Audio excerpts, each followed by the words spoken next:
3 companies اس وقت manufacturing stage کے اوپر ہیں، اور ministry of science and technology جو ہے وہ ایگزیبیشن یا ڈیمونسٹریشن جو ہے وہ الیکشن کمیشن کو کروا رہی ہے، اور انشاءاللہ اس ہفتے میں یہ عمل پروسیس مکمل ہو جائے گا. اور اس کے ساتھ ساتھ ہم منسٹری آف انفارمیشن جو ہے وہ 500 مشینوں کا ہم آرڈر دینے جا رہے ہیں EVM کا، تاکہ ہم جو پریس کلبز کے اور جو ہمارے بار کونسلز کے الیکشنز ہیں ان کو ہم EVM کے اوپر لا سکیں. تو ان کو فیسیلیٹیٹ کرنے کے لیے ہم خود جو منسٹری ہے وہ اس کو آرڈر دینے کا ارادہ رکھتی ہے، تاکہ سب کے سامنے یہ ڈیمونسٹریشن جو ہے وہ ہو جائے. چیئرمین کابینہ کمیٹی برائے ٹرانسپورٹ اینڈ لاجسٹکس کی جانب سے ایک ابتدائی رپورٹ کابینہ کو پیش کی گئی. وزیر اعظم صاحب نے ہدایت کی ہے علی زیدی صاحب کو کہ اس کے اوپر تیزی سے کام کیا جائے، اور ہماری جو ٹرانسپورٹ اور لاجسٹک کی جو ہماری پالیسی ہے اس کو جلد از جلد جو ہے وہ امپلیمنٹ کیا جائے. وزیر قانون نے کرمنل لا ریفارمز، فوجداری قوانین اصلاحات کے حوالے سے پیش رفت سے وزیر اعظم کو آگاہ کیا. ایک بہت ہی کمپریہنسو ڈاکومنٹ وزارت قانون نے اس سلسلے میں جو ہے وہ ڈرافٹ کی ہے، اور اب وہ وزیر اعظم کے پاس اس کو لے کے آئیں گے، اور ان کی اپروول کے بعد یہ جو نئے فوجداری قانون میں جو اصلاحات ہیں وہ نافذ کر دی جائیں گی. اسٹیٹ لائف انشورنس کارپوریشن کا جو پیڈ اپ کیپٹل ہے اس میں اضافے کی تجویز تھی، آتھرائز شیئر کیپٹل میں اضافے کی تجویز تھی، یہ دونوں جو ہیں وہ منظور کر لی گئی ہیں. فرسٹ وومن بینک کے بورڈ آف ڈائریکٹرز کے انڈیپینڈنٹ ڈائریکٹرز اور چیئرمین کی تعیناتی کی منظوری دی گئی ہے. نجیب آگرہ والا نئے چیئرمین ہوں گے فرسٹ وومن بینک کے. بشرا احسان، سبیہ سلطان، اکبر علی، وجاہت رسول خان اور نغمانہ عالمگیر ہاشمی اس کے بورڈ میں شامل ہیں. اس بورڈ کے مکمل ہونے سے جو فرسٹ وومن بینک کی جو پرائیویٹائزیشن ہے اس کی ایک اہم شرط کی تکمیل ہو گئی ہے، اور انشاءاللہ تعالیٰ فرسٹ وومن بینک جو ہے وہ بڑی جلدی اس کی جو پرائیویٹائزیشن ہے اس کا عمل اب آگے جو ہے وہ جائے گا. کارلٹن ہوٹل کراچی کی اراضی کو اپارٹمنٹس کی تعمیر کے لیے بروئے کار لانے، اور پاکستان کوارٹرز اور جمشید کوارٹرز کراچی کی ری جنریشن پلان کی منظوری کا جو ایجنڈا تھا وہ آج مؤخر ہو گیا ہے. عامر محی الدین BS20 سیکریٹریٹ گروپ کو chief executive officer Pakistan housing authority foundation تعینات کیا گیا ہے. اسلام آباد کیپٹل ٹیریٹری لوکل گورنمنٹ کے جو رولز ہیں ان کو CCLC میں بھجوا دیا گیا ہے تاکہ وہ ان کو دیکھیں. جسٹس ریٹائرڈ ضیاء پرویز صاحب کو کمیشن آف انکوائری برائے لاپتہ افراد یعنی commission of inquiry on enforced disappearances میں بطور ممبر تعینات کرنے کی منظوری دی گئی ہے. یہ جو نشست ہے یہ خالی ہوئی تھی کہ جسٹس ریٹائرڈ غوث محمد صاحب 27 دسمبر 2020 کو انتقال کر گئے تھے، اور ان کی جگہ یہ تعیناتی جو ہے وہ کی گئی ہے. کابینہ نے اقتصادی رابطہ کمیٹی کے 21 مئی 2021، 26 مئی 2021 اور 2 جون 2021 کے فیصلوں پر غور کیا اور ان کی توثیق کی. اس میں 50 ارب روپے کا احساس پروگرام میں ایک اور اس کے لیے جو ہے وہ بھی شامل ہے، اور احساس پروگرام کو ایک مزید مؤثر کرنے کے لیے یہ کیا گیا. اس وقت تک تقریباً 17 ملین لوگ یعنی 1,70,00,000 لوگ جو ہیں وہ احساس پروگرام سے مستفید ہو رہے ہیں، اور اس پروگرام کو مزید مؤثر بنانے کے لیے اس کی جو ڈیٹا ہے اس کو اب ڈیجیٹلائز کیا جا رہا ہے، اور احساس پروگرام مکمل طور کے اوپر اس میں شفافیت لانے کے لیے اس کو مکمل طور کے اوپر ڈیجیٹلائز جو ہے وہ اس نظام کے تحت اس کو چلایا جا رہا ہے. اس کا سروے تقریباً 91% جو نیا سروے ہے وہ 91% مکمل ہو گیا ہے، اور 100% انشاءاللہ یہ سروے جلد مکمل ہوگا، اور اس کے بعد اس کے اندر مزید جو لوگ ہیں وہ اس سے استفادہ کر سکیں گے. پہلی لہر جو کرونا کی آئی تھی اس دوران 180 ارب روپیہ 1,70,00,000 خاندانوں میں یہ تقسیم کیا گیا تھا، اور الحمدللہ بہت شفاف طریقے سے اس کو جو ہے وہ کیا گیا تھا. اس وقت جو احساس پروگرام ہے وہ دنیا کا تیسرا بڑا پروگرام ہے. جاپان، امریکہ اور تیسرے نمبر پر اس وقت احساس پروگرام ہے، جو کہ ایمرجنسی کیش پروگرام دنیا کا تیسرا بڑا اس وقت پاکستان جو ہے وہ چلا رہا تھا. نیٹ ہائیڈل پروفٹس کے معاملات خصوصاً پنجاب اور خیبر پختونخوا کے حوالے سے بہت عرصے سے آپ کو معلوم ہے کہ حل طلب تھے. وہ معاملات طے پا گئے ہیں اور آئندہ 6 ماہ میں نیٹ ہائیڈل پروفٹس کی ادائیگیوں کا عمل جو ہے وہ شروع ہوگا. ایک کمیٹی جو ہے وہ تشکیل دی گئی ہے اور اس کے لیے جو پنجاب اور اس وقت خیبر پختونخوا کے 91 ارب روپے کے جو ہائیڈل نیٹ پروفٹ کا بنتا ہے اس کو ادائیگی کے لیے وہ کام جو ہے وہ شروع کر دیا گیا ہے. کابینہ کمیٹی برائے نجکاری کے 21 مئی 2021 کے اجلاس میں لیے گئے فیصلوں کی توثیق کی گئی ہے. اسی طرح قانون CCLC کی یعنی کابینہ کمیٹی برائے قانون سازی کے 2 جون 2021 کے اجلاس میں لیے گئے فیصلوں کی توثیق جو ہے وہ کی گئی ہے. ایک اور بہت ہی اہم فیصلے میں کابینہ نے ٹیلی فون انڈسٹریز آف پاکستان کو NRTC یعنی نیشنل ریڈیو ٹیلی کمیونیکیشن کارپوریشن کو ٹرانسفر کرنے کی منظوری دی ہے اور اس حوالے سے پیش آنے والے معاملات کے حل کے لیے بین الوزارتی کمیٹی تشکیل دی گئی ہے. یہ ایک بہت اہم فیصلہ ہے. یہ 2006 سے یہ جو ہمارا ٹیلی فون انڈسٹریز ہے ہری پور میں یہ بند پڑا ہوا ہے اور اس کے اوپر NRTC چاہتا تھا کہ وہ ایک پورا نیا ایک ٹیکنالوجی کا ایک جو سٹی ہے وہ آباد کر سکے اور اب NRTC کو دے دیا گیا ہے. تو یہ سارا انشاءاللہ تعالی ری ویمپ ہوگا اور اس میں جو تمام ملازمین ہیں اس وقت جو ٹیلی فون انڈسٹریز آف پاکستان میں ان کو بھی NRTC میں ضم کیا جا رہا ہے اور کسی کو بھی اس میں نکالا نہیں جا رہا.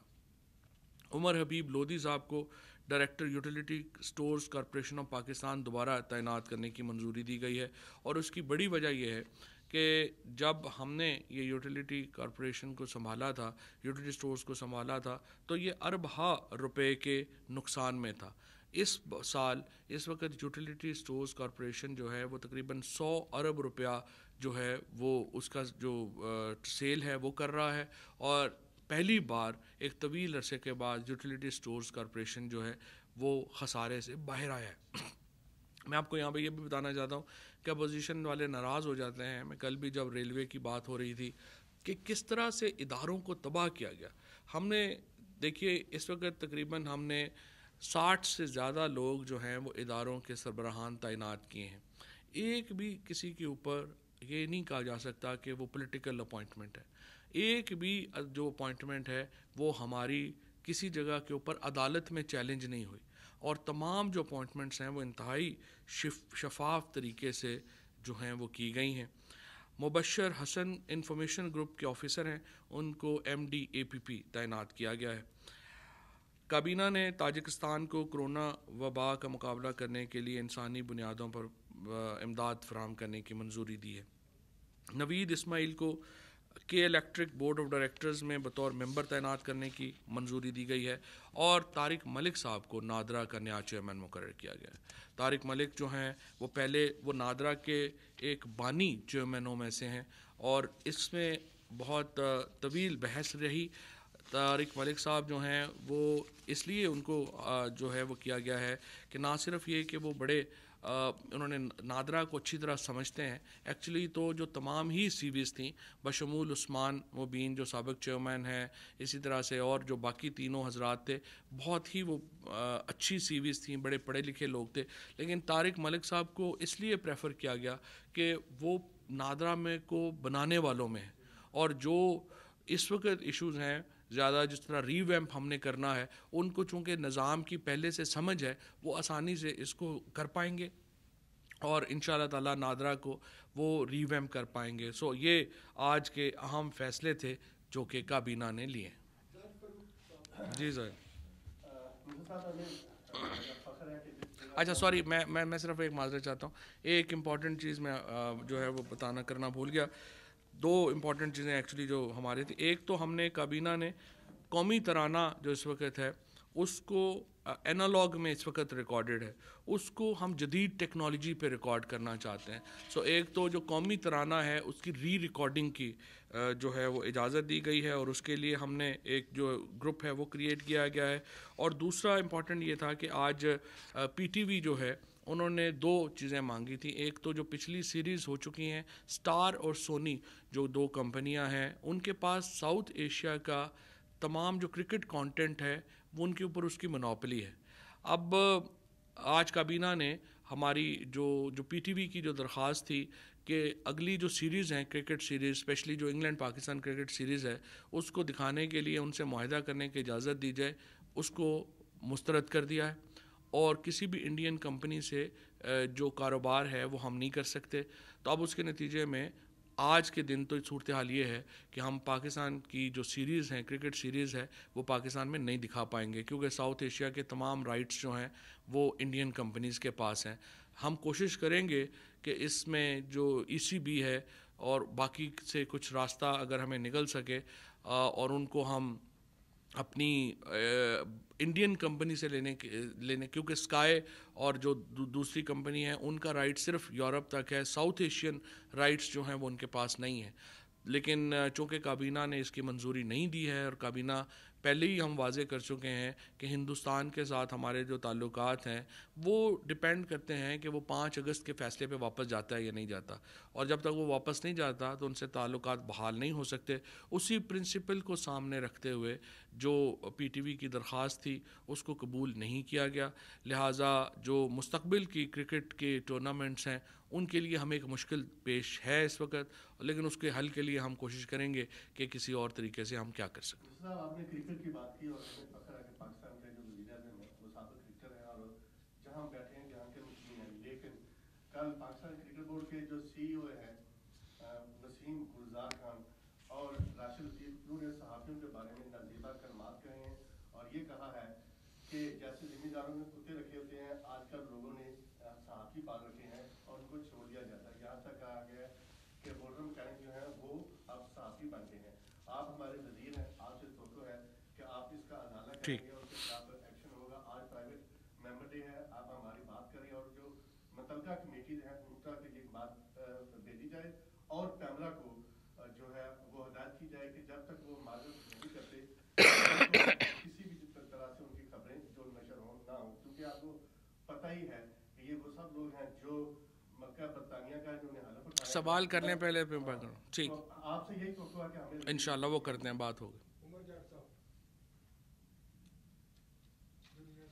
صاحب یہ بتائیے گا کہ ابھی آج کل بھی مختلف پروگرامز میں ڈسکس ہوا اور آج بھی ٹاک آف دا ٹاؤن ہے کہ امریکن کوئی اسٹیٹ منسٹر ہیں، انہوں نے اسٹیٹ سیکرٹری ہیں، انہوں نے پرائم منسٹر سے بات کرنے کی کوشش کی لیکن پرائم منسٹر نے منع کیا اور یہ کہا کہ میں پریزیڈنٹ جو بائیڈن ہے ان سے ڈائریکٹ بات کروں گا. سر ایک تو یہ بتا دیں کیا واقعی امریکن سائڈ سے یہ رابطہ ہوا اور پرائم منسٹر کی جانب سے انکار کیا گیا، اور یہ جو بات ہے اس میں کس حد تک سچائی ہے سر؟ ابھی تک فارن آفس نے اس طرح کی کسی خبر کی تصدیق نہیں کی. فارن آفس ہی بہتر بتا سکتا ہے، انہوں نے نہیں. سر ایک تو بتا دیں یہ پی ٹی وی نے جو سابق پیمنٹ کی ہے کتنی پیمنٹس ہیں، اور دوسرا جس طرح عمر نے ایک سوال کیا، کل بھی ایک نیو یارک ٹائمز کی اسٹوری تھی اور کل جو وائٹ ہاؤس کی پریس کانفرنس تھی اس میں بھی تصدیق کی ہے کہ امریکی سی آئی اے چیف نے پاکستان کا دورہ کیا ہے. تو وہ اس دورے میں جو بات چیت ہوئی ہے پاکستان کی عوام بھی جاننا چاہتی ہے اور یقیناً کابینہ کو بھی اس پر بریف کیا گیا تھا. تو کیا امریکن سی آئی اے چیف نے کس کس سے ملاقاتیں کی اور کیا ملاقات کی؟ جی جہاں تک اس بات کا تعلق ہے کہ ہماری پالیسی کیا ہے، تو پاکستان کے وزیر خارجہ شاہ محمود قریشی صاحب بڑی واضح طور کے اوپر سینٹ میں پالیسی بیان دے چکے ہیں، اور ہم تمام یہ بات واضح کر چکے ہیں کہ پاکستان کے اندر امریکی اڈوں کا سوال ہی پیدا نہیں ہوتا. اور ہم یہ بھی بتا چکے ہیں کہ موجودہ حکومت کے برسر اقتدار آنے کے بعد جو ڈرون سرویلنس تک کی جو سہولت ہے وہ بھی ختم کی جا چکی ہے. سو اس وقت جو تمام اڈے ہیں وہ پاکستان کے اپنے استعمال میں ہیں، اور اس وقت کسی بیرون ملک یہ اڈے دینے کا نہ تو کوئی بات چیت چل رہی ہے اور نہ ہی اس وقت جو ہے وہ پاکستان کو اڈے دے سکتا ہے. اور تیسری بات یہ ہے کہ اس کے متعلق ایک واضح پالیسی سٹیٹمنٹ ہمارے وزیر خارجہ سینٹ کے فلور پر دے چکے ہیں. میں یہ نکال رہا تھا کہ سابقہ پیمنٹ کتنی ہے، کہ ایک کی 75,000 ہے، ایک کی 20,000 ہے، لیکن ایگزیکٹلی میں آپ کو جو ہے ابھی آپ کو ٹیکسٹ میسج بھی جو ہے وہ کر دیں گے. جی نسیم صاحب، ریلوے کا پھر بڑا آندولن واقعہ کل ہوا ہے اور تقریباً آپ کی گورنمنٹ کو 3 سال ہو گئے. تو یہ کون اس کا ذمہ دار ہے؟ ان ٹریکس کو کیوں نہیں بحال کیا جاتا یا ان کی کیوں نہیں مرمت کی جاتی تاکہ آئندہ فیوچر میں اس طرح کے حادثات نہ ہو؟ رشید صاحب کے زمانے میں بھی